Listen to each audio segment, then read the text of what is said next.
Hello, and welcome back to 10 Minutes or Less with Ethan Durnell. And today I am going to be talking about several different points, events, people, and religions in history. Today we will begin with Christianity, the Christian worldview, and the creation mandate. A worldview is a perspective from which someone may examine and interpret the universe and everything in it. The Christian worldview is composed of three central truths. 1. God made the world and everything in it. 2. This world has fallen into a sad and broken condition because of human sin. And 3. God is working to redeem this world to himself. The creation mandate is told to us in Genesis 1:28. Be fruitful and multiply, and replenish the earth and subdue it, and have dominion over the fish of the sea, and over the fowl of the air, and over every living thing that moveth upon the earth. God told this to Adam and Eve after he created them and put them in the Garden of Eden.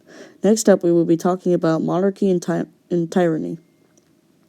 Monarchy means rule by one, and is usually when someone like a king or a queen is in charge of a country at one time.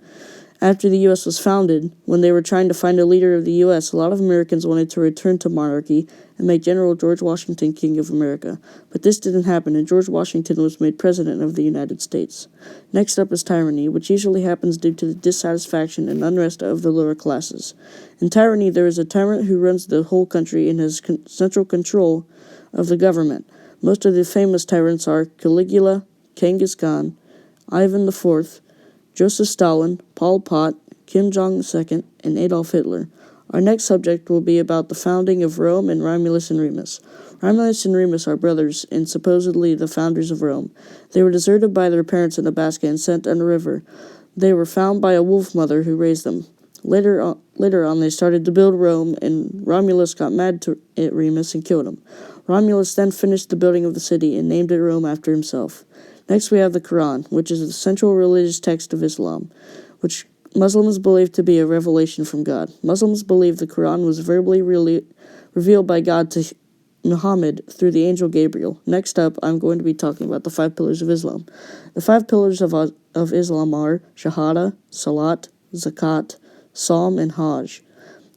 Shahada is a declaration of faith and trust that professes that there is only one God, Allah, and that Muhammad is God's messenger. Salat is the Islamic prayer.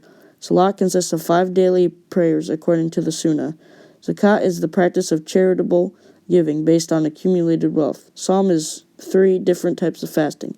There are ritual fasting, fasting as compensation for repentance, and ascetic fasting. And last is Hajj. Hajj is a pilgrimage that occurs during the Islamic month of Dhu al-Hijjah to the holy city of Mecca. Last but definitely not least, we will be talking about the king of Timbuktu himself, Mansa Musa. Mansa Musa is the most famous of the Mali rulers. He is also thought to be one of the richest people ever. He ruled the Mali Empire in the 14th century, and his land was laden with lucrative material resources, but most notably gold. While in power, Mansa Musa expanded the borders of his empire tremendously. He annexed the city of Timbuktu and re-established power over Gao. All in all, his empire stretched about 2,000 miles. Well, that's about all the time we have today, folks, so I'll see you next time here on 10 Minutes or Less. I have been your host, Ethan Durnell. Good night.